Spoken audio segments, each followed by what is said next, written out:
So I think when we talk about Jewish leadership, the insight that I got while preparing the discussion was that indeed it's Jewish leadership that we're going to highlight, of course, but it's also going to be Jewish greatness, because what we find again and again in history is that the leader of the Jews is most often the greatest, most developed, most spiritually capable Jew around. While other leaders, and like leaders of corporations or leaders of political leaders are not necessarily what we would say the most upstanding people.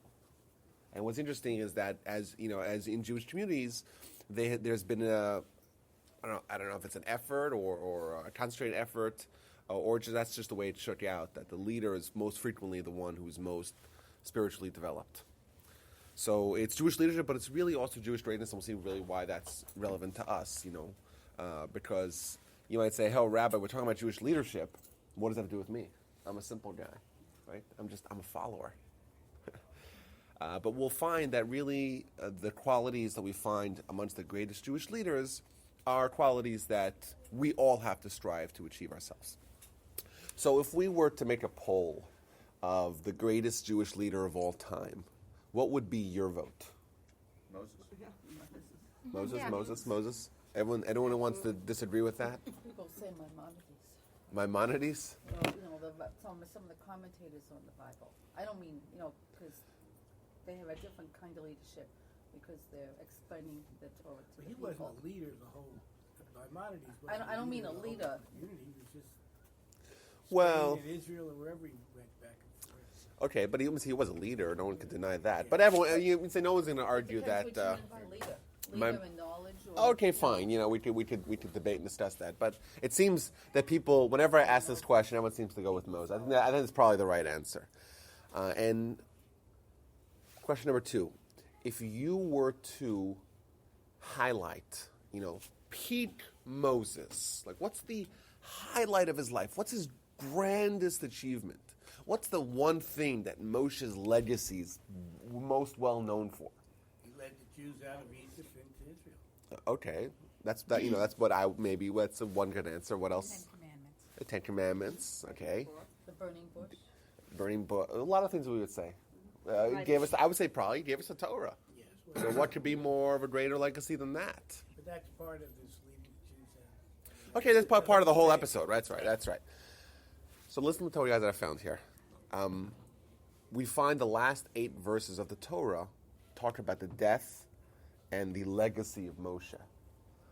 There's a whole debate in the Talmud as to who wrote that. Did Moshe write that himself prophetically? Or did maybe Joshua write that? That's the 2 opinions of the Talmud. But the last verses kind of give us this eulogy almost of the highlights, the achievements of Moshe, and it reads as follows. Never again has there arisen in Israel a prophet like Moses, whom Hashem had known face to face. That's number 1. I think I highlights. Moshe was a great prophet. And we learn about prophecy, and I want to include that in the winter curriculum, just to have a discussion of what prophecy is and all the different elements of prophecy. But this verse indicates that Moshe's prophecy was different than everyone else's prophecy. And there was no prophet that reached the levels of Moses. Okay, that seems like a good thing to talk about.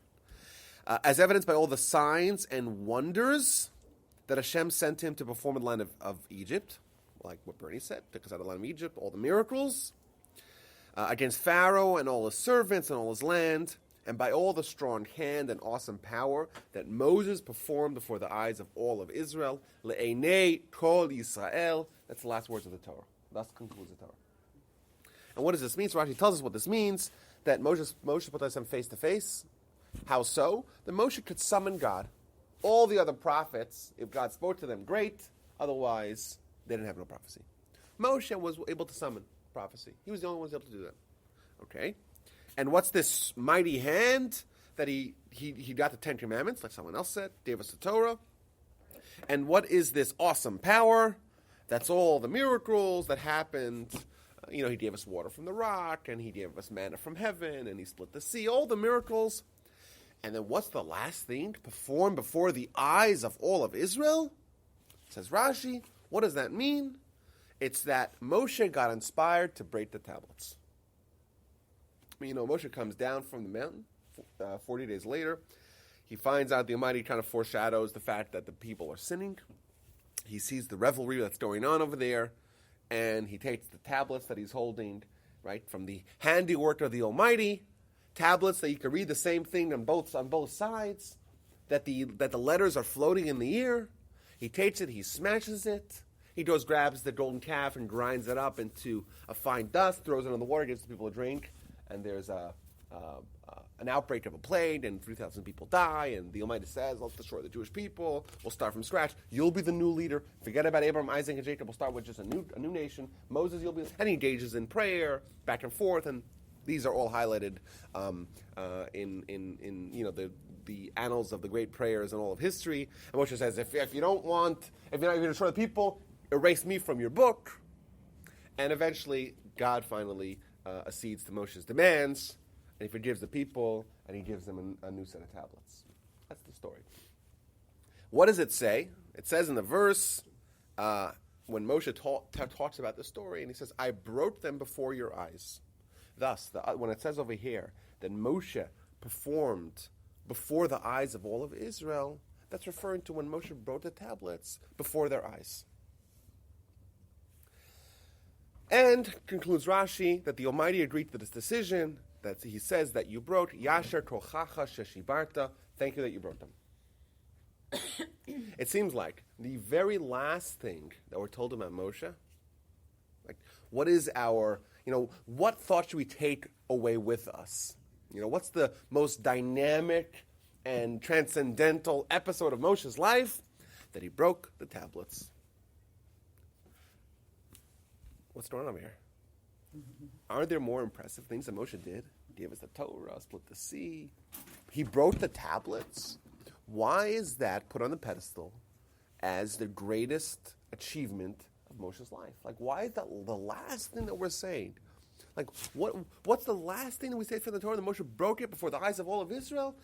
That's remarkable, Moses. Like, that's what we have to take away with us. Is that because he wasn't going to tolerate the people that he was leading and not being their best or being...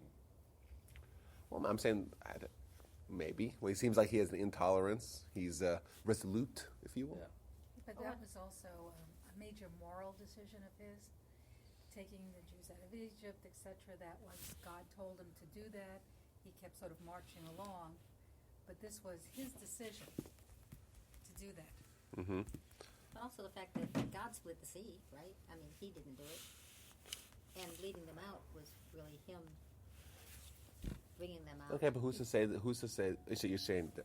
Well, so the Gemara actually points out, it says that there's 3 times that Moshe made a decision on his own, without consulting God, and that all 3 times the Almighty agreed, and this is one of them.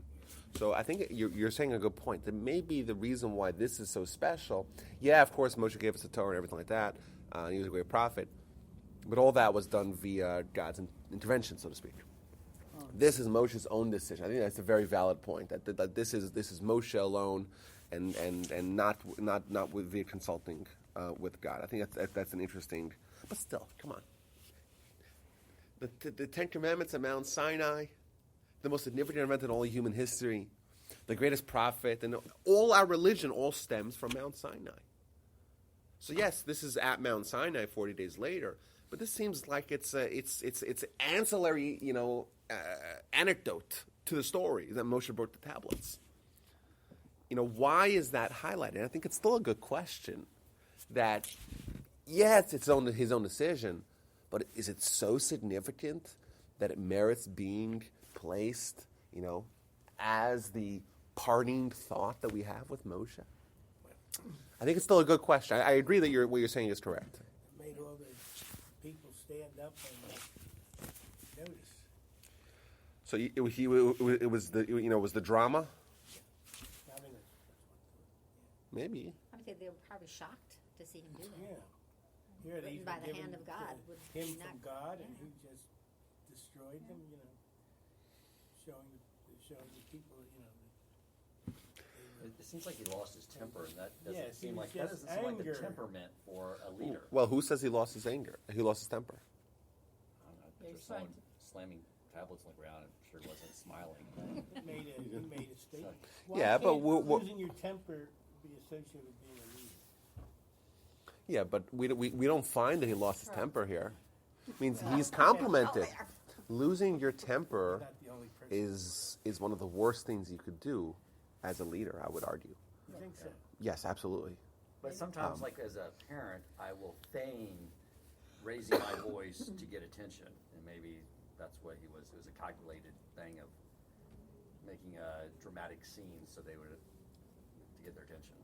To me, doing it in anger because you are justifiably angry at what's happening and reacting is one thing, but standing there without emotion in a way, cold-bloodedly saying, okay, now I'm going to show you, okay, everybody pay attention, I'm an angry parent, I'm doing that, He was making a point.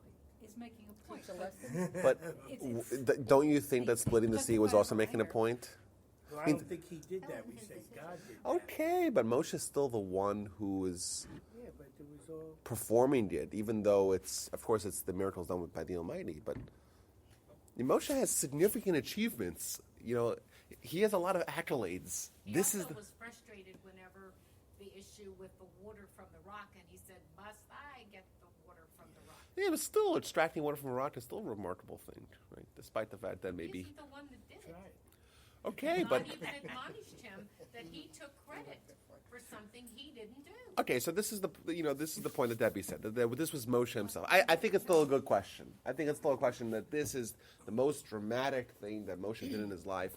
It's a little bit surprising. I'd like to add one more thing too. In order to achieve his level of prophecy means he had to refine himself to an incredible level in order to be the conduit for the miracles that God brought. So we It can't, wasn't like he was discount- just, well, God did.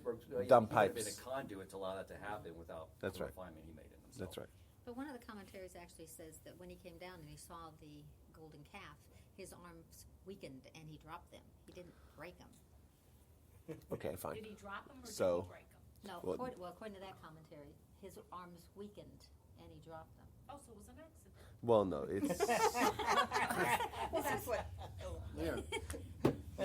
well, but I'm saying this. The Talmud, when Talmud talked about clearly, it's a conscious act. So I don't know what you're referring to. Either way, I think that's a good question. Let's put that on the side. Let's go to the next episode about Moshe here. Very interesting verse in Exodus. It's in fact the first story about Moshe as an adult, as a mature person. We find the story about Moshe as a baby. He gets put in a box, and he gets found by the daughter of Pharaoh. And then we find as follows: it happened in those days that Moshe grew up, went out to his brethren, and saw their suffering. And he saw an Egyptian man hitting the Hebrew, one of his brothers. And of course, we know the postscript of the story. He got mad at the Egyptian, he killed him, he buried him, and then someone saw and he had to escape. That's the story. Now, did Moses know he was Jewish? Yes, yes. Just remember, even though he grew up in Pharaoh's home, he was actually raised by his own mother. Okay. Miriam. Miriam's his sister. Yocheved is his mother. That's right. That's right. So he was actually raised by his own biological mother. So it seems like he of course, he knew he was Jewish. Doesn't mean that he wasn't influenced by the fact, the environment that he actually was raised in. Okay. So this verse, if you read it critically, you'll notice that it's repeating something. It says like this: it happened in those days that Moshe grew up and went out to his brethren and saw their suffering, vayar b'sivlosam. And the next word is, and he saw, vayar ish mitzri, he saw an Egyptian man hitting the Hebrew. So, like within 2 words, it says, he saw and he saw. And the Midrash asks the question, what's he seeing? What's Moshe seeing? What's going on over here? What did he actually see, and why does he repeat it? And it says as follows. The Midrash gives us two interpretations of what Moshe saw and what he did. So the first interpretation is as follows. What did he see? He saw their suffering. And what did he do? And he would weep, and he would say, woe is to me, if only I could die for you guys. For there's no more strenuous work than molding bricks, and he used to shoulder the burdens and help each one of them. First explanation of the Midrash is that what Moshe did, he saw people, slaves, thousands upon thousands of slaves, being tortured, being mistreated, having to do backbreaking labor, and he saw their suffering. And what did he try to do? He tried to help them. So he would go and see a guy schlepping bricks, and he would go help him schlep. And he'd see another guy doing bricks and help him schlep. Let me ask you a question. Let's say you see 600,000 men suffering. And you say, I'm going to help him. What's the best way to help him? To go say, okay, I'll help schlep this guy schlep. Okay, once I'm done with that, 10 minutes later, go help another guy schlep. And how many people could you actually help? Yeah. Huh? Not enough to make a difference. Could you really make a difference? Helping one, helping another? Okay, maybe you help some. The people that you help, you help those people that you help. Yeah, of course, they have it easier. Someone helped them schlep. But not as a whole. Yeah, but it's a drop in the bucket. What's Moshe doing? It seems like if we were there and we were surveying the situation, okay, how do we fix the situation? There's something wrong here, right? People are being mistreated. There's nothing more strenuous work than what they're doing. Let's try to help him. Actually, I see a guy there. Let me go help that guy. Let me go help that guy. He's not really changing anything. That's not the way you change a situation. You try to change it in its entirety. What's the Torah highlighting? The fact that Moshe would go help one and help another. Maybe that his own ideas weren't really formed yet. He was just He was beginning to immature. develop a social conscience. Social conscience. Go I ahead. think he had a social conscience. Sounds like this. But he was just beginning to it. He hadn't come to the overall, okay, we're going to take them out of slavery, the big picture. He was just sort of working his way up in baby steps. So it's interesting. This is not Moshe yet, the leader taking them out of slavery. This is Moshe, the character being developed, correct? And what does it say? Like, what qualities do we see in Moshe? It's maybe kindness to that one guy or kindness to the other guy. But in the Mishnah we have this idea called noseh ba'olam chavero, right? Bearing a yoke with one's fellow, which means if you see someone else suffering, you say, I cannot be okay with him suffering and me not suffering. Moshe indeed didn't help anyone. Maybe he helped one guy, 2 guys, 3 guys, 5 guys, 10 guys, 100 guys, but he didn't really change anything. But Moshe now is saying like this, I'm here, I'm not forced to work, but I see my brethren working. I don't want to be the only one not in pain. It's about identifying with others. It's about saying, if they're suffering, I want to be suffering too. And indeed, he's not affecting change. Of course not. But the first thing you find about Moshe is that he says, if someone else is suffering, I too want to be suffering. I'm identifying with other people. That's the first midrash. What's the second midrash here? Listen to this, guys. Rabbi Elazar, the son of Rabbi Yossi from the Galilee, said, what did he see? Remember, Moshe saw and he saw. What did he see? He saw a large load on a light person. He saw a light load on a large person. He saw a load intended for a man on a woman, and a load intended for a woman on a man. He saw a load intended for an elderly person on a young person, and a load intended for a young person on an elderly person. Moshe saw different kinds of suffering. It wasn't just like, I see terrible suffering, human pain. He saw at least six different kinds of suffering. He saw the nuances and the subtleties of each individual suffering. Once again, Moshe is identifying with the people that are suffering. So what did he do? Moshe abandoned his stature. Moshe was a prince after all, right? He doesn't need to deal with the lowly slaves. He doesn't say, he doesn't say, I don't know, that's not me. These are the lower class. He abandoned his stature and went to alleviate the suffering under the guise of helping Pharaoh. So he went to Pharaoh and says, listen, this is not optimal. Let's optimize it. Let's try to give everyone the load that's intended for them. So what does the Almighty say? This is the concluding line of the Midrash.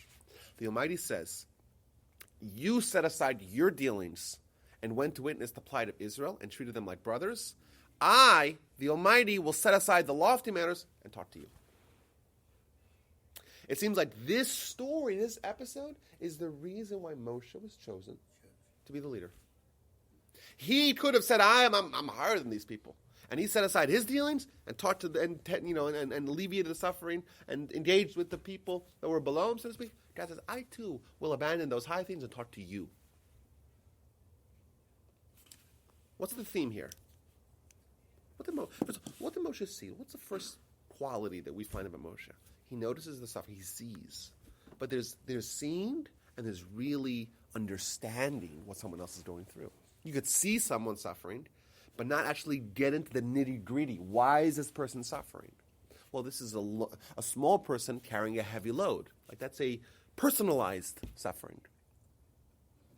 You know, Moshe was able to experience the pain of others. And he brought it onto himself. He said, I want to carry a load with other people. I want to experience the pain of others. What did you say? Sounds like Clinton felt their pain. I feel you. It's all right. Sorry. Started the political discussion. I'm glad I did. Now, what quality do we find in Moshe? We find the idea of selflessness. Right?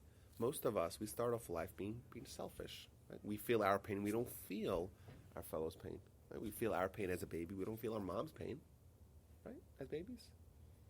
As children, when we don't have this snack to someone else, you know, we feel the pain. But someone else on the other side, we don't feel the pain because we're selfish. And the band that spans from being selfish to selfless, that's the band of greatness and leadership. And Moshe is someone who says, I am deliberately going to feel other people's pain, and therefore he was able to notice the different, distinct subtleties of the pain of each individual. He identified with others. He was entirely selfless. I have a question. Go ahead. Another area of Torah, one of the things it talks about is serving the Almighty and being joyful. So how do you reconcile being joyful but noticing, feeling the pain of everyone that's out there? That'd be depressing. You'd be Why? sad all the time. Because you'd be focusing on. I mean, how do you reconcile that? Well, when if there's a mitzvah to be to suffer with others, you could do that mitzvah joyfully. It means you're doing the mitzvah out of joy, even though the mitzvah entails pain. Okay. Right? Do you like going to the gym? Yeah. Isn't it strenuous? Yeah. How do you reconcile that? Well, because you like doing what you're doing. No pain, no gain. It means you like the pain, right? Right. Because you know that this is growth, this is development. Okay. No, that's what you're saying. That makes sense, right? I enjoyed helping out when they were sick. Okay, that makes sense. Right, but you enjoy the pain of the post-workout, muscle aches. But that's Yeah. personal accomplishment. He's not helping anybody else. Yeah, but Moshe is also development. This is the development. This is the growth of Moshe. The growth of Moshe is identifying with other people. Why can that not be joyful? Yeah, he's saying that. Yeah, you can. So you're having It's a mitzvah. an experience in the process. Yeah, and if I would say that that's very exceedingly meaningful. Yeah, it's sometimes pain is meaningful, and to identify with someone else is inordinately meaningful. Yeah, but of course that involves pain, because if you really identify with someone who's suffering, you feel pain. So in reality, we've ruined our leadership because we don't have them anywhere near those who are suffering. You're so removed. They're so far removed, they're so highly paid that they can't see or feel the pain of others. Let them eat cake. Most people don't go through pains, but they don't even have no clue what pain is. Well, true. Think about it. Yeah. I don't agree with you. Most everyone goes through pain. Not like some of us who went, you don't even have no clue. But you're That's talking true, about but different kind of pain. You're talking about a There's different emotional kind of pain. which can be Yeah. just as bad Yeah. as physical pain, or probably Absolutely. worse. The emotional stress. Yeah. Try living in poverty. Yeah, It is very I've been there, man. Exactly. I've been there more than you Well, think. emotional poverty and physical poverty, Been there too. I understand, and they are fundamentally different animals. Right. But the body records it Right. as the same. As you see now, because of it, I'm a different person. I'm joyful. I'm helping. I'm doing things that he calls me to do. Absolutely. But that's you. Someone else could interpret it totally different. That's and exactly react right. differently. become bitter They and could be, self-centered. exactly. I mean, look, if the people, look, I'm not an expert on the Holocaust, but there are people who came out of the Holocaust who survived. I'm talking about survivors, obviously, who stayed very religious, and others who just denied the Shut down. religion. Yeah. You know, I So can these are see the why. They both too, went. Don't get me wrong. Yeah. Each group went through the same experience, but the different, they came out with a different experience. You can say the same thing about people here in the United States that went through the Great Depression. No, good point. They are forever changed by the experience. You know, It's it's a like big the deal. post-traumatic stress. Who gets it and who doesn't? But the question is like this: is it possible for someone who doesn't physically feel that pain but experiences the same thing that someone else is going through because they identify so totally with them? You can do that. Absolutely. You know, I think I like it as a parent, we kind of have an insight as what that is like. If you see your child suffering, you feel the pain. But wait, you're not feeling the pain. Because as parents, we naturally identify with our children. Sure. We feel that they're a part of us. Yeah. So they suffer, it hurts us. Well, what about some stranger? Well, if we're a leader, the leader is someone who's able to encompass that same feeling that they have with their own family and their own self to more and more people. Moshe was able to feel the pain of each individual person there that was suffering. All the 600,000 slaves, their pain, he felt it all. He identified. I mean, it's interesting. In Jewish literature, the term that's used for a great person is a large person. Which seems a little bit weird, right? Bizarre, right? What it means is that what is your person? Your person is where your pain, where your sensitivity is, where your identity ends. So a little child is little because if something hurts them, their body, they have pain. If someone hurts anything else, they don't have pain. Slowly, as they grow, they begin to identify with their siblings, with their parents, with their classmates, with the people from their town, etc., etc. They grow, right? And the greatest person is someone whose identity encompasses the most people. It means you had people that, like Moshe. If some Jew felt pain, Moshe felt it himself. He felt it. He identified with others. He was selfless because his self contained more than just him. It contained everyone. It's like all Jews are responsible for all other Jews. That concept. Yeah. Which is trying to spur us to feel like that. Yes. By the way, Is that where the concept you think possibly was developed in us from Moses' his leadership? well, I would say it is greatness. Moshe demonstrated it more than anyone else. That's why he was the greatest. But to the degree that everyone... David never felt the same. Well, had the same feelings toward his people as Moses. I would say did. that he for sure did, not quite as great as Moshe. But the mitzvah of love your fellow as yourself, what's that essentially saying? Identify with others. It's a mitzvah in the Torah. That's not Moshe's contribution, right? That's the mitzvah. And the mitzvah is become a great person. Because there's no other way to do it.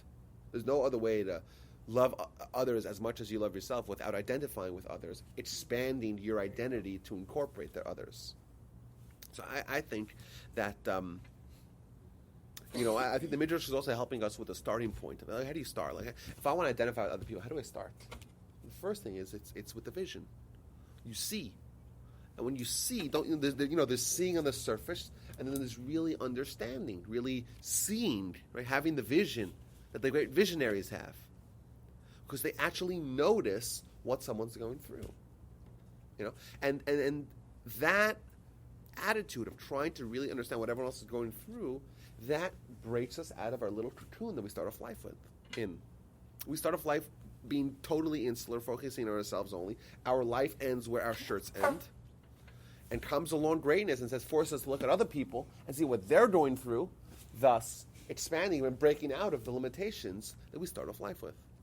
I think that's one of the beautiful lessons of the story of Passover is understanding what our freedom is and what other people don't have.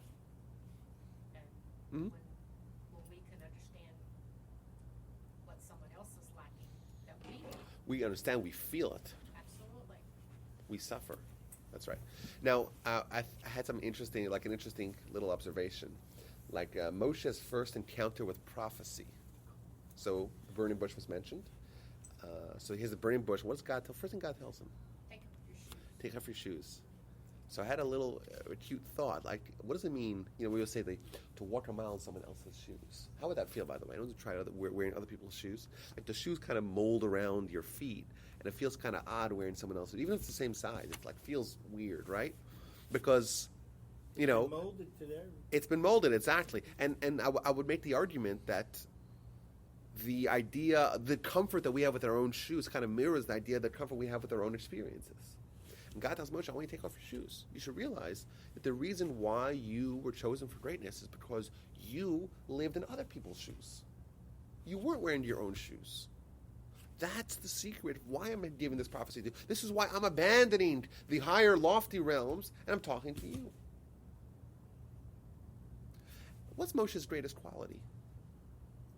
Humility. What is humility? Humility is about being selfless. To see outside yourself. Right? If I'm nothing, well, how do I get to be me being nothing? I start off life, and a child starts off life as me being everything. The most arrogant people on the planet are little babies. Sorry, they're for mothers and grandparents. That's what they are. That's what they are, because all they care about is themselves. They're also born perfect. I just have to throw that out. Excuse me? No. A baby. Perfect in which way? Like, it's a It perfect has- starting point for life. It's a perfect starting point. They have no. But they have terrible qualities. Like, if we were to just look at the character... Did you ever hear the term a big baby? Typically men. Excuse me. Excuse me. I had to throw that out. Those are adult men, not babies. Yeah, but if you were to just catalog the qualities, the character of a small child, and then you would just put them, like list them, like what is, like, Pure potentiality. No, but you would say the child's arrogant, the child's selfish, the child's obstinate, the child's whiny, right? The child doesn't care about others. If you just made the list of the characteristics of children, you would say, and you took off the age. You just made a catalog of the qualities. Like, this is the worst person on the planet. I totally disagree. Wait, so how can kids not? You met a kid who's not. You into ever world watch revolves kids them? on the playground? Those kids can come from every walk of life and find a commonality and play together. And also fight with someone they've just met and punch them in the face. They can, but there's You not gotta- Like, imagine I told you, like, there's a person who punches their people they just met in their face. You say, whoa, what is I wrong with think that person? That's the average child. Well, you've seen kids spar. It's normal. You It's do see natural. kids spar, but you also What about see this? kids I'll tell from you disparate of a backgrounds person and they play who together. is thirsty in the middle of the night and screams and screams and screams until someone delivers them something to Right? drink. Exactly.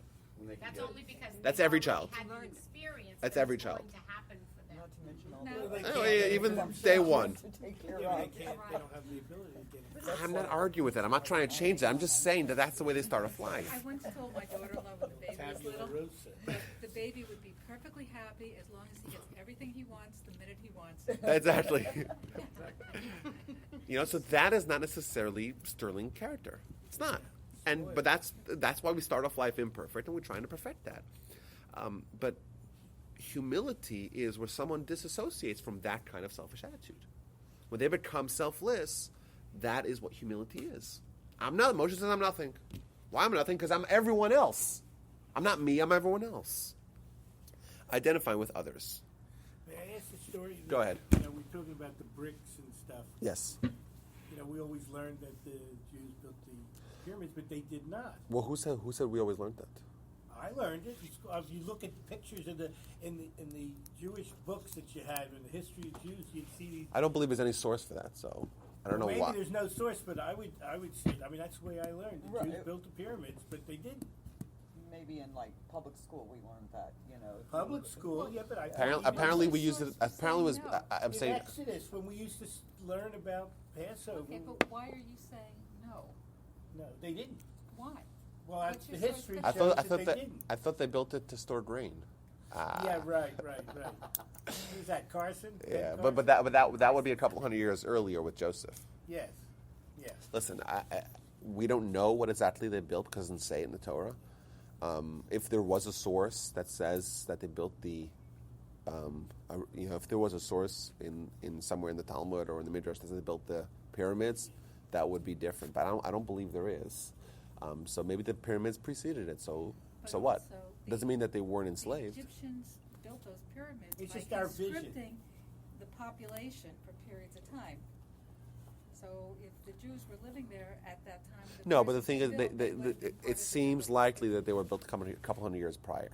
And if you see the movies that were made about Exodus and stuff, so you had the Jews. Oh, those are always known for their accuracy, right? Yeah, no, Right. but that's what you remember. That's what depicted to the population of viewers. Now, what I happens? don't believe it unless it's a reality show. Because that's On the real. internet. Yeah, Or and the unless internet, it's on they- the internet, I don't believe it. So, Right now, the pyramids have snow on them for the first time in 112 years. Oh, really? That's what I read on my Facebook page. Do we believe it? Oh, it's on Facebook. Oh, it's on Facebook, that's why. Oh, yeah, that's Anything on Facebook. yeah. Guide to leadership. yeah. So, what happens? What happens when Moshe is informed by God that he's going to be the leader that's going to take the Jewish people out? What's his response? No. No, he doesn't want to do it. Can you imagine a leader today saying, "Okay, well, I'm giving you the Godfather offer. You know, you are going to be the leader, the most impactful leader in all of human history. You want it or not?" So we would think that every leader would want it. And Moshe is the leader, so he doesn't want it. There's a 7-day debate. God says, "You take it," and God gets angry with Moshe that he refuses to take it. Right? I think that too demonstrates that to him, he was living for other people. To him, the idea of him being a leader was so foreign. Like, why would I be chosen to be the leader? Like, when he's able to experience what everyone else is experiencing. Interesting. So that's Moshe. Let's talk about Abraham. Someone mentioned Abraham as a great leader. Excuse me, the 7-day business in the Midrash, is that Talmud? Something said 7 days? Yes. Well, we have the details of their dialogue. It's brought down in the Midrash. That's right. What happened with Moses, with Abraham? So we talk about Moses and a little bit of the qualities that Moses demonstrates. Abraham, in a verse in Genesis, we know that Abraham at the age of 99 gets circumcision, and 3 days later he's suffering, right? Because 3 days after the circumcision apparently is the most painful time. And by the way, I had a friend from South Africa who was a convert, and he was a convert that never had a circumcision. At the age of 35, he got a circumcision, and he confirmed. Day 3. Whoop-de-doo, 35. He was 71. He said. Okay, well, but Tell he me said, what happened on the third day after your circumcision. Oh, I'm not going to say it. so apparently he Look at his face going. he confirmed day 3. That was the worst. That was the most painful. So what does he do? He's outside and it's really hot, and he's waiting for guests. Why? Because that's what Abraham does. And what happens? The Almighty comes to visit him, and he has prophecy. And then when he has right after he has prophecy, he sees the corner of his eyes, and sees 3 pagans, and says to God, "Until it's mir, wait 1 second, right? Rak rega, I'm going to tend to them. Don't leave." So what does the verse say? He lifted his eyes and saw. And behold, 3 men were standing over him. He saw, Vayar, and ran towards them, and just the 10 bowed to the ground. Which is very interesting, that the same peculiarity we find with Moshe, that in one verse it says Vayar twice, in Exodus, we find with Abraham in Genesis, the same thing. It says he saw and he saw. What's he seeing? So it actually tells us like this. Why does the Torah repeat he saw Vayar twice? The first, as it is plainly understood, he saw. And the second, he understood. So first, he saw that he understood. He saw that they were congregated in one spot, and understood that they didn't want to disturb him. And he preempted them and ran towards them. You know, sometimes you see people kind of uneasy, uncertain what to do. It means that is a product of a deeper vision, of understanding. So, yeah, he saw people, but you see people congregate, you don't think necessarily anything of it. But when he saw, the vision of Abraham is that he really understood what they are going through. That's a higher level of understanding. And he ran towards them to try to preempt them. What does that show? I think it's probably not a surprise that the 2 greatest leaders in the Torah and arguably of all of Jewish history, we find the same theme. That they were people that were able to experience life from the perspective of other people. Right? They saw as if they were experiencing through the lens of someone else. Right? They understood what someone else was going through. They understood what other people were thinking. They felt what other people were thinking. And I don't think it's a coincidence.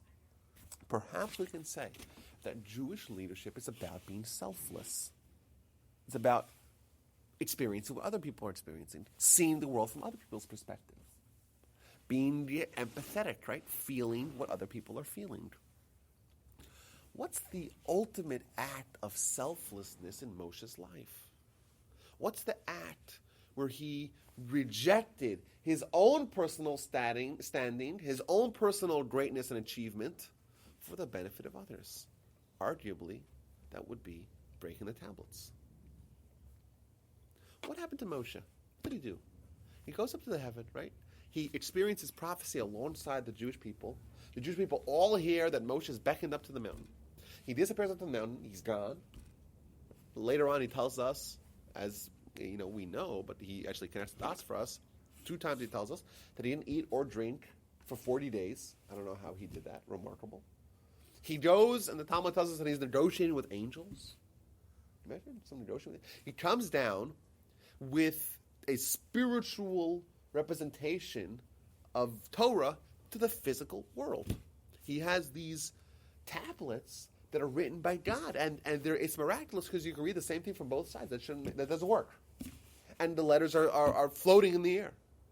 And if what would be Moshe's Hall of Fame ceremony, or in his library of Moshe's greatest, like what would be the center exhibition? Wouldn't it be that Moshe brings these godly tablets to the world? Like, look what Moshe brought us. Moshe gave us Torah. And what does he see? He sees the people. He understands what's going on. He knows what the ramifications are of what they're going to do. And he knows that if they have the Torah suddenly, and they're expected to behave on a much higher level, yet they're behaving at such a lowly level, that cannot coexist. The Jewish people cannot have both the heavenly tablets and the way of life and their behavior. So what does he do? Well, he's presented with a tremendous conflict. Do I walk away from all the glory? Do I abandon what could have been the greatest legacy in all of human history and save the people or not? The ultimate question of selfishness versus selflessness. And Moshe decides, I'm going to destroy the tablets. It's an act of great leadership. That's the ultimate act of self-sacrifice. That's the ultimate act of walking away from the great... And the argument could have been fantastic. God gave you tablets, you're going to break them? And someone mentioned, we mentioned here that this is Moshe's own decision. Could you imagine, making this decision today? Imagine a team gives you, a trophy. And then you're going to go and smash it to pieces? Can you imagine? Wouldn't that be chutzpah? The Almighty gives you the tablets and you're going to break them? Maybe they weren't real tablets. Well, they were. I didn't say that. I said maybe they weren't. Maybe it was really like a hologram. Maybe it is a spiritual tablet rather than a... Well, there is spiritual nature to it, but it seemed like it was made out of stone. What kind of stone, we don't know. It was precious stone. That you can read from both sides, and letters that are flying in the air do not suggest physicality. Unless it's this blend, right? It's this touch point where it's 2 worlds are meeting. It's a physical representation of spirituality, which is essentially what the Mount Sinai experience was, right? Where the mountain's on fire and the people are saying words and That's all the human. supernatural. Well, it's they're seeing it with their physical eyes, but they're seeing spiritual things. So it's this meaning of 2 worlds. But Moshe decides to destroy the tablets. But also, And yes, in retrospect, we all say, "Oh, of course, we would have done the same." I don't know if that's true. but he did it because of the masses of people and things that he saw. But there were probably those people that were still good, the good people that were Oh, yeah, waiting of course. patiently, and they probably had some kind of reaction. I don't know what it says versus those that were throwing in their rings and making the statue. So he does it for the sake not for, I guess to the benefit of all the people who are doing wrong, and those good people, who whatever number of those people were, had to suffer as a result. Okay, but I'm saying that this is a good question, maybe for a different discussion of why we have the. In this particular instance, we have how many people worshiping the golden calf? You Three- said it was, we talked 3,000, about it, right? it's It's a a small 0.5%, very percentage. small. Yet the entire nation is imperiled. And God's going to destroy everyone. We'll start from scratch. So that's a good question. We see this again and again. It's a common theme that the few impact the many. The question is why. It's a good question. But either way, what's the aftermath of this story? Right, God tells them, okay, we're done with the people. That's it. It's over. It's over. We're going to kill them all. We'll start from you. We'll start with you. You'll be the father of the new nation. And fantastic. What does Moshe respond? He says, if you have a chair that can't stand on 3 legs, Abraham, Isaac, and Jacob, you're going to have it stand on 1 leg, just Moses? And Moshe starts this monumental prayer effort to negotiate with God. And it's unending program. You read the Yom Kippur prayer service. We're channeling Moses' prayer once again. And Moshe says, if you're going to destroy the people, destroy me too.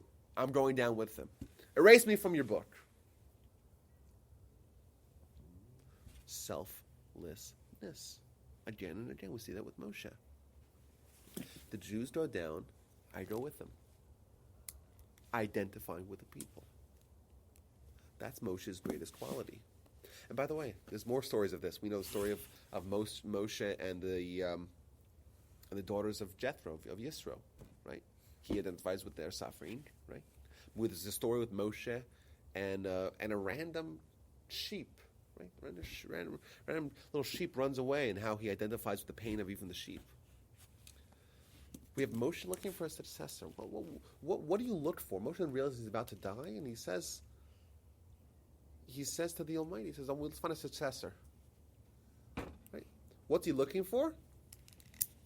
So Rashi highlights. This informs us the praise of the righteous. When they're about to die, they set aside their personal matters and occupy themselves with the needs of the community. When someone's about to get old, right? They say, okay, fine, now let's look on your will. Let's set up your, plan your funeral arrangements, right? What's Moshe? Moshe's about to die, and he's worrying about the people.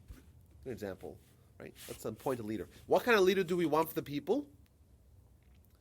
So what does Moshe tell the Almighty? May Hashem, God of all living souls, appoint a man over the community.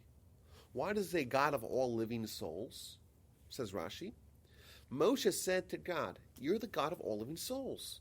The personality of each individual is known before you, and they're all different. Appoint for them a leader who will be able to bear each individual according to his personality. Moshe is saying, I want a leader like me. Moshe realized the quality of leadership. You, the Almighty, you know every quirk, every nuance of every individual. The leader has to be someone who's so malleable, who's able to understand the suffering of each individual on his level. That's what he's looking for, Moshe, and God says, I have the right guy as Joshua. But I think that we need to go no further than this particular story to find proof and evidence that this is indeed what we are looking for in great leaders. And you'll say to me, Rabbi, okay, I'm not the guy. Why is this relevant to us? I don't think was anyone here contacted by the elders of Zion to maybe throw their name in the hat? I wasn't, certainly. So why is this relevant? If we're not going to be the leaders of the people, why is it relevant? So the truth is, you'll say, okay, fine, maybe you'll be the leader of the synagogue, or leader of your family, or your community, or you're running the sisterhood, or something like that. But I want to make the argument that this quality of selflessness, like we said earlier, it's really the quality of Jewish greatness. But not only that, if you don't have it, you cannot have anything spiritually, and even things that are not spiritual at all, ostensibly, you can't have them either. How so?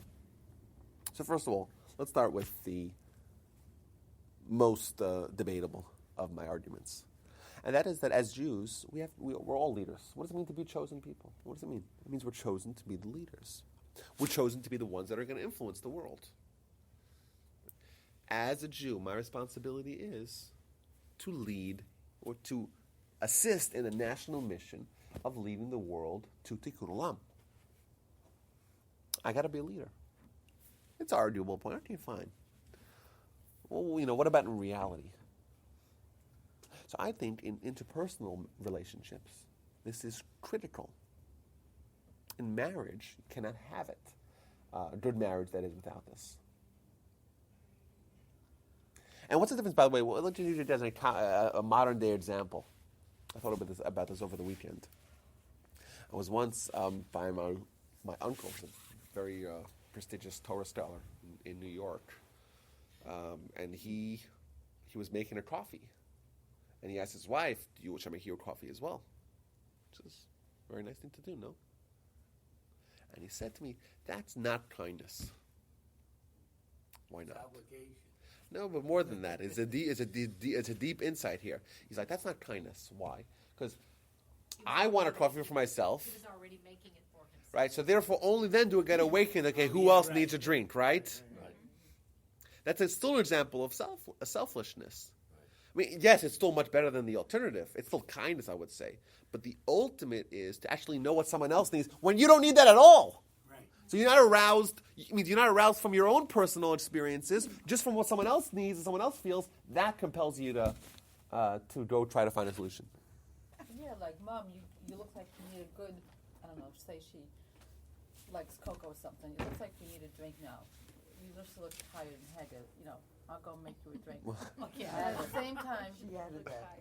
A margarita would be Well, better. just now, I'm not I really realized do you had that. water and realized you didn't have water. My sister was up, so she brought you water. There you go. I mean, but it wasn't until I went to take a drink that I realized you didn't have water. See, so It's okay, not- but Yeah. it's hard to train yourself to start thinking what other people need when you don't need that. That's right. Right.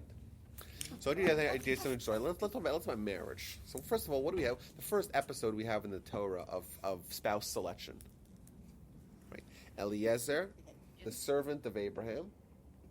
He's going to find a spouse for Isaac. He goes to the well and he starts praying, and he says, "The girl that's the right girl for Isaac, I'm going to ask her for water," and she'll say, "I'm not going to give you water. I'm going to give your camels water as well." Well, just if you want the water for the camels, ask water for the camels. What's he looking for? He's looking for not kindness, yeah, but this deeper insight of kindness, of noticing that they weren't informed about, of going beyond, of noticing what someone else actually needs, not just what you're being presented for. If someone is selfish, let's assume someone's selfish, right? Very selfish, and you say, "Excuse me, could you give me a cup of water?" Most people would say yes. That's derech eretz, as we say in Jewish terminology. That's derech eretz. Someone asks for water, you give them water. But to notice what someone else needs without being asked, that demands selflessness. That demands this quality of noticing what other people are going through without being informed about it. That's what we're looking for in a spouse for Isaac. And I would make the argument that it's not just Rebecca. It's not like, it's not, that's what we need for Rebecca. That's what we need for every spouse. The key of marriage and success in marriage is to care for others, right? To care for someone as much as you care for yourself. To experience life together. To create a new identity. To abandon that selfishness where all you care about is yourself. And develop a new identity where it's an inclusive identity, where you are more than just you, the individual. You are now a collective unit. You're bigger. You're expanding your borders. And all too frequently, I want to make the argument here that little rant may be forthcoming. All too frequently, marriage is like it's just a very effective way to have your own needs fulfilled. So that's not the way marriage ought to be. I mean, it's possible that both spouses are in for selfish motives. What happens when both spouses are in for selfish motives? What happens in such a marriage? Let's. So yes, you want to marry someone only for selfish reasons. You can't do that. Okay, first of all, you'll have someone you'll be able to be married finally jointly, save some money in taxes. Number one. Number two, you find someone to maybe have kids. You want to have kids, right?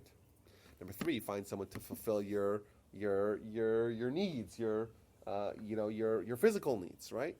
Someone maybe will help you clean up the house, or someone who you could, someone who you could spend some time with, which is nice. You don't want to be all alone. Those are all selfish, and both. It can be on both sides. And then what happens in such a marriage? Once those needs are not being met, or once those needs can be met with someone else better, you find a new replacement, right? Because that's the logical thing to do when you're in it for yourself. It's very logical. It's like when you're investing in a stock, right? Why are you doing that? For selfish reasons. So when there's a stock that you think could give you a better output, what do? You sell this one, and you buy the other one. And no one decries that, right? Because everyone agrees that investing is about selfish needs, right? You want to make as much money as you can. Correct? That's right. But if you go into marriage the same way, then it's very logical to follow the same process. Okay, if your wife is now outdated, there's the homely 22-year-old that could do it much, much better. Yeah, but there's a huge surrender charge. Okay. Okay, so that's what you have to calculate that. So society has made it more difficult. But why does society need to do that? It means why our society has developed methods to try to avoid that kind of conclusion. But imagine how much more divorces we would have if it was easy to get divorced, no big deal, like selling the stock, right? Why? Because people are still without the you're over the 50% mark. Yeah, 50% for first marriages, 67% for second marriages, and 74% for third marriages. My understanding, though, that's faulty statistics. I don't know. Based not on the number of existing marriages, but based on the number of people who actually marry every year. In a given year.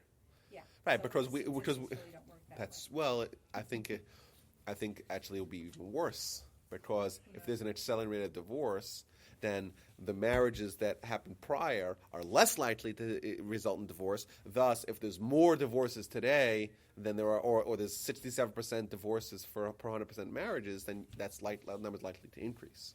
So it may not be accurate, but it might actually be even worse. Could be. Maybe yes, maybe no. Either way. So you're saying that the purpose of marriage is that the husband puts his wife's needs, that's all he concerns about. She puts his needs, and it's two people. Well, it's that's what marriage. That's how it's described in the Torah. Yeah. And we have a verse in Genesis. What does the verse say? The verse says, "Therefore, a man shall leave his father and mother, and cleave to his wife, and they shall become one flesh." That's the Torah's view of marriage. Abandon your father and mother. What does that mean? It means to say goodbye. Slach bracha. We'll talk in 20 years. For some people, it is like that, right? Because their spouse can't stand their parents. But that's not what it means. It means to abandon your identity. That's where you started off your life, with your father and mother, right?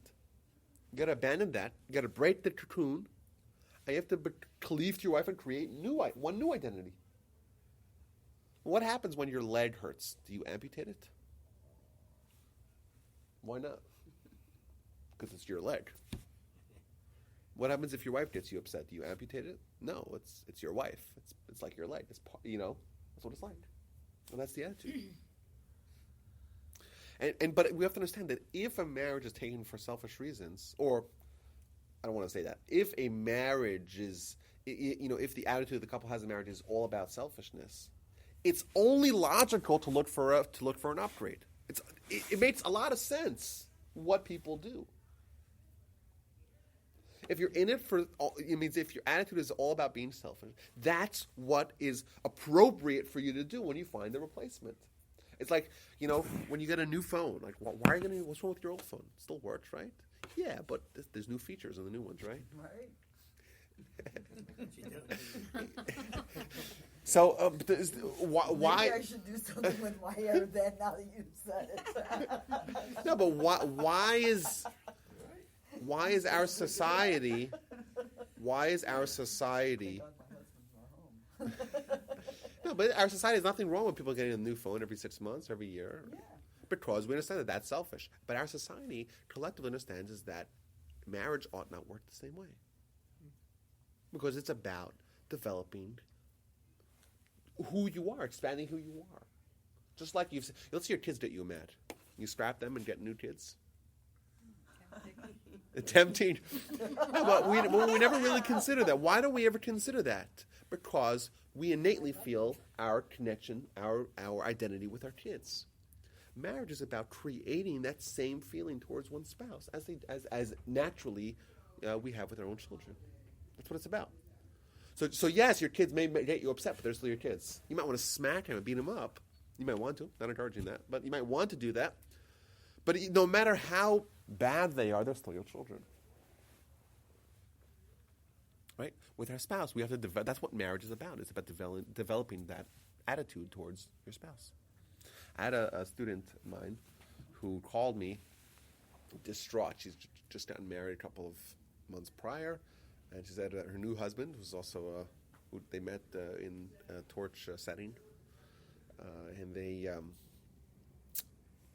She's upset because he promised her before they got married that after they get married, she'll be able to have a cat.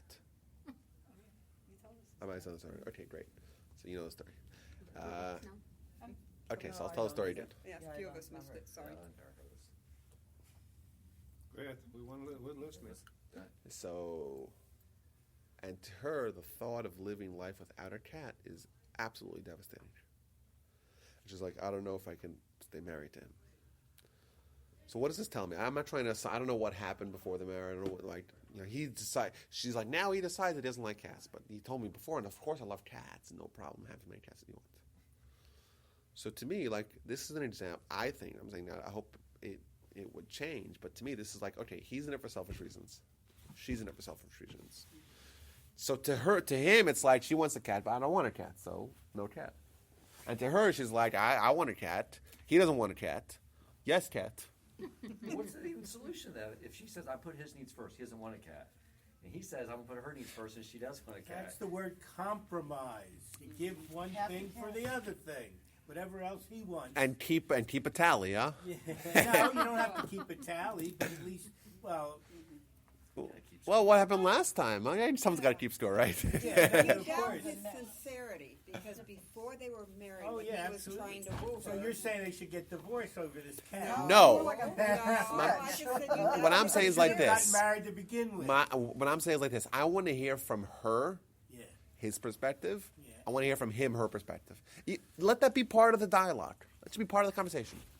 That's all I'm asking for. But obviously, I mean, marriage, I'm married. This week it'll be 49 years. Wow. The 18th. This marriage, you're always compromised. Of course. The woman always wins, and she always says that you win. That's what happens. Where's Janet? Huh? We need a rebuttal. Not here. I have to go pick up. No problem. No problem. There's no question that. Okay, so I want to make the compromise all argument. the time. I want to make the argument that if we don't learn to be selfless, we'll have a really hard time having meaningful, harmonious, happy relationships. That's number one. We need to be leaders, if only to have great marriages.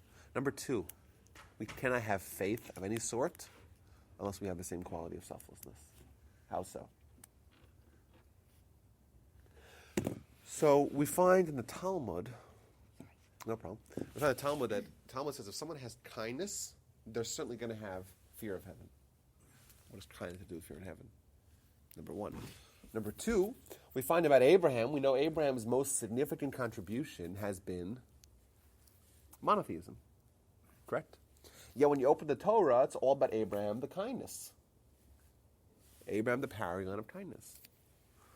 Why is Abraham presented in a way that what we would say is maybe not his greatest achievement? His achievement ought to be. It means we should find descriptions of him debating and polemics and his discovery. We don't find Abraham, the theologian in the Torah. We find Abraham, the kind person in the Torah. Is something to do about monotheism is that God is one. Okay. And therefore we are sort of one.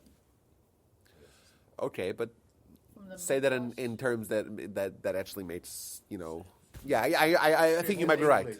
I don't have fully formulated, but Yes, it's a kind of hard thing to formulate. So my grandfather, the way he explained it, he said like this: he says, imagine someone grows up living in a sealed room. I may have given this example before, so if you've heard it, pardon my repetition of it. You grow up in a sealed room. There's no windows, no doors. What do you have? You have yourself. That's it. What happens when someone makes a little window in that room? Suddenly, what do they see? They see the land, the earth, the grass, the flowers, the trees, the people walking about. He sees the rain, the clouds, the sun, the moon, the stars, everything. We start off life in a little box. We start off life as being that arrogant, obnoxious brat that all children are. Once we open up our little world, once we open up our heart, once we become a little bit selfless, there's room for God and for other people in our world. If we're selfish, there's no room for God and no room for other people in our world. Essentially, the quality that unlocks the heart of the individual, that allows them to have great interpersonal relationships, is the same quality that allows them to have great relationships with the Almighty, to have faith. If you're selfish, you have neither faith nor kindness. If you're a leader, if you open up your heart, you have room for both. And I give you guys some examples where this could apply. Like, we think of, there was that controversy a couple days ago, hope and thoughts and prayers. Anyone saw that controversy? Oh, is that going to help the people? Thoughts and prayers, do some gut control, whatever. Oh, yeah, I remember. Okay. Oh, yes. So what does it mean, thoughts and prayers? What does it mean to visit the sick? What does it mean to actually pray for someone who's not well? My grandfather writes over here. It says, of course, thoughts and prayers is often empty words. Oh, thoughts and prayers are with the... Usually means nonsense, right? Usually means nothing. He says an example like this. He says, when someone visits the sick, the visitor's job is to get into the situation of the sick person, to feel his pain, to help him as much as he can, and to pray for him. One example. What if someone who's mourning? What's the job of a mourner? Someone's dad died. Someone's spouse died. Someone's brother died. What's their job? What's their responsibility? Reflection? Yeah, okay. You talking about the friend of someone who's mourning? No, we'll get to that person in a bit. The mourner himself. To me, this was a surprise. Loss. Well, that's selfishness. You lost something. That's selfish. Yeah, of course. Yeah. So he says like this. It's to feel the pain of the dead person right now that is faced with judgment. After someone dies, they face judgment. Well, I never thought you think of I never thought of this either. Yeah, but I mean, you're the And that's more why, by the way... religious one. Okay, but think about it this way. That's why we have the Shiva, and we have the Shloshim, and we have the yard sites. All those days, all those demarcation, all those different points in time, they parallel what happens to the soul once it's dead. The day of its death, the day of its burial, the day of 7 days past that, 30 days past that, a year past that, every year on the day of its death. All those are days where the soul experiences a scrutiny and judgment. The responsibility of the bereaver is to identify with the pain of the soul. To me, this was a surprise. Wow. Because you're right. To sit there and... Everyone's like, oh, it's so painful for me. What painful for you? What about the person who died? He's dead. Well, he's not dead. It's Yeah, painful well, for see, you I if it's someone believe like that. close to you and they're ripped from your life. That's true. It's painful for you. That's right. And that's the goal. And the people that come to visit the person who's bereaving, their goal is to feel their pain, to experience their loss as well. To think about what it's like to lose a parent, or what it's like to lose a spouse, what it's like to lose someone who's very close and friendly with you. So after 5 years, on the anniversary, Yes. you're thinking back of the pain that happened 5 years before, because they're not going through it again, especially if you believe. Okay, probably in or reincarnation. but it's also a day to try to think of things that you can do to help that person. Once someone's dead, they cannot do any mitzvahs. However, if those of us that are still around, we can do mitzvahs, and if we do a mitzvah in their merit, that can actually affect their status. So if I do a mitzvah in the merit of someone who's dead, that's the one loophole that person can actually, it's like smuggling stuff into prison, right? Once you're in prison, you can't do any business, right? But if you smuggle stuff in, right? It's a weird example. But that's really what it is. Once someone's dead, they lost the opportunity to do any mitzvahs. But there are ways around it. For example, if someone, let's say, wrote Torah, a Torah insight, right? So the Talmud tells us is that when I teach the Torah of Rashi, when we study the Torah of the Rambam, their lips are speaking in the grave. That's what it says. What does that mean? It means if you actually open up the grave of the Rambam when you see his lips moving, no, that's not what it means. It means that there is still, even though they're dead, they're in the grave, it's as if they're still studying Torah. Why? Because we're studying their Torah. And we can affect them. Sometimes I think of the phrase, if my mother only knew. I could hear my mother say, if I'm doing something, you hear in the background, if my mother only knew that I'm repeating some of the same things that she might have told me, I remember when. Mm-hmm. She's dead, but sometimes things come out that I would not have done had she not done it a certain way. Yeah, but let's try to give that a religious or spiritual spin. Let's say you do a kindness, and you say, this kindness was taught to me by my mom. Okay. So that's a way of doing a mitzvah and kind of linking your mom alongside you. So you're set because you have all these videos out there. After you're gone, people will be clicking on them. You're just going to be... His lips are going to be moving. That's right, but it's not enough, guy. I want you guys teaching this also. You teach this, and by the way, like this. Let's say someone influences someone to study Torah, but that person goes on to influence a second person, and that person goes on to influence a third person. All that is linked back to the original. It's like a pyramid scheme. It's like multi-level marketing. That's what it is, right? So I want you guys to go and influence other people to teach them Torah, and those people will go teach other people Torah. Then I think I maybe have a swinging chance, but yeah, of course, and we think about what we can do for our parents and grandparents. Did Amway study Torah before they Herbalife? That's right, baby. It's pretty incredible. Like when you this is a subject we talked about a little bit earlier, but when someone writes their will, right? So we just have this thing, declaration of intent. What's this idea? The idea is that you can have Torah and mitzvahs happening for you, even though you cannot do it on your own. That's incredible, incredibly valuable. And to us, we're like, mitzvahs, I did plenty of them, right? But once our soul is isolated, it'll crave nothing more than having mitzvahs done for it. This was a good time for Rabbi Gordon. Yeah, exactly. Yeah, so did you guys get together beforehand? No, I'm trying to help him fundraise, right? But no, I think about it this way. I think that think of it as a hedge, right? You want a hedge, like maybe there's a 5% chance that I actually have a soul. Let's assume, right? 5% chance. Let's assume it's only that.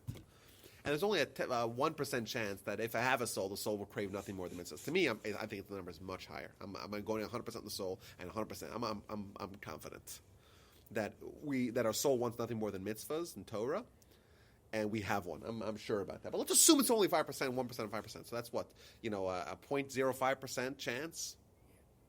So why don't we invest 0.05% towards that, or even more, because the kids will squander the money anyhow, right? So let's take our will and put in the will that we want $1,000 of our estate to go towards buying sets of Talmud to put into yeshivas and have students study this, but have a line in there that the study goes to the merit of the donor. Probably the best thing you can do with your money. Probably the best thing is to have a set of Talmud donated in the merit of you. Probably the best thing. Probably the best thing. That's not selfless. So what? What else are you doing with your money, right? It's not everything that you do has some selfish motive. Okay, but who's going to watch over? It means you are the most invested in your spiritual reality. I don't know if it's selfish to try to do mitzvahs. It's selfish, right? It's not taken away from someone else's mitzvahs necessarily. You know, but you're getting And something you are for it. responsible for yourself, right? You're the only one that could do it, right? You, Right. you know, you have the most invested in this. That should be their advertising. Your soul gets more bang for the buck. No, think about that. You could have people studying Torah every day, hundreds of people studying Torah out of books that you donated in your merit. Sure. And it's so cheap, and you know, and the impact that's going to have is enormous. That's true. But yet you need to have it in a place where you know there's a teacher that can teach it. To have a bunch of books. Right, you have it over here. I don't know how much Sits there. tread. a lot of people Right. don't understand them or can't read them. But That at a they yeshiva, are like you taking said, up Yeah, space. the You know what I yeshiva. mean? If you're going to do such a wonderful merit of, say, getting Talmuds or maybe, you know, just rather than It's safer have, safer bet to go with the yeshiva. you know, I'm just saying to Because they're donate dedicated to to study. where you, Yes, know Yeah. people and will people actually know how to use the appreciate it. books and know which Yeah. ways I to have open it. a non-sequitur. In your family, Go ahead. you with grandparents, how many of them rejected the religion, if anybody? Or, you know, did not become as traditional as like for you? In my family, Yeah, you know, your brothers, sisters, your parents, brothers, you know, those. thankfully, our family is from really good stock, and I think it's probably the merits of, you know, some grandparents, who knows what. But in our family, our immediate family, I'm one of 9. All of us are observant. That's I was wonderful. just Shomer curious. Shabbos and I was- everything. I have some brothers that are really remarkable people. Yeah. And it's, you know, that's wonderful. But for my cousins, I think they're all Shomer Shabbos. They're all Shomer Shabbos, all observant. Maybe 1 or 2 are like kind of on the fence on it, you know. But But it's none pretty of them remarkable. rejected- And what's interesting is, you know, the studies show, the recent Pew study they did a couple of years ago about this in-depth dive into the Jewish communities in America. They found that the people that were the most traditional, the most quote-unquote orthodox, are the ones that have the least likelihood of their kids rejecting Judaism. Whereas you have, you know, the synagogue, we had Lee Wunsch speak to us. Lee Wunsch, the CEO of the Federation, he says that he goes to Beth Yeshurun, and him and his wife, Ro, in their 60s, are the youngest people there. Well, what does that tell us about the success and failure of that kind of approach towards religion? It obviously is a failure. That's what he said. Don't look at me, right? No, I If understand. the biggest conservative shul in America, Beth Yeshurun, Has everybody over 60? has everyone over 60 and no young people, and they're scheming and trying to find a way to get the young people involved, obviously what they're doing is wonderful. And they'll say, we'll never consider to have Torah and to have, to try really commitment towards Torah. That approach, that seems so radical. But that's the approach that the Orthodox are doing, and they have very little slippage, if you will. Right? Very little Rejection or whatever. attrition. Yeah, Trish. Very little. So maybe that works. Is that crazy to think that maybe that actually works? No, I was just curious. That's why I asked. Maybe if we actually tell our kids that this is really meaningful and it's really true and it's really something you ought to investigate, maybe then the kids will actually follow what we say. And if we say, it's nice to have it on the weekends to go to synagogue on Yom Kippur, maybe they'll actually listen to us and say, it's nice, but I'd rather do something else. But see, you're living it, so they see it, so they Oh, see yes. the sincerity I- and the genuine. It's like being kosher in Israel. Everybody, well, used to be anyway. Everybody was kosher. It's the way it was. It was easy. Well, it doesn't make it easy. Not because it was easy, but it was. The community did It it. wasn't difficult to go look where you drive down to Meyerland to get this or that. You know that. Either way, guys, leadership, selflessness. It's demanded on each one of us. We could do it. I say maybe a good starting point is to try to just notice other people. Just notice. Hey, someone else there. Someone else exists. Wow, ain't that nice? Noticing, like just the vision is a starting point. Abraham saw, but he saw. Moses saw, but he also saw. He saw details. He saw nuances. He really tried to superimpose himself into someone else's situation. We do that, starting point, I think, towards maybe a fruitful life of Jewish greatness and leadership. Well, Okay, we're guys. supposed to be the light to the nation. That's right. So what are we doing? You see, we got a light. Yeah, that's right. And nobody's Okay, guys, using next it. week, our annual discussion Yes. on the Tracy and the Talmud. JC and the On the Talmud. Very Christmas excited. tree. That's right. And we're building a, I again, won't be. email me, or Rabbi will be any ideas for classes. We're building it's going to be a good curriculum next year. Yes, looking The ones forward that to come it. up so far, but someone says, Yeah, I was we gonna want to say, learn it's this. been a good curriculum. Well, we're going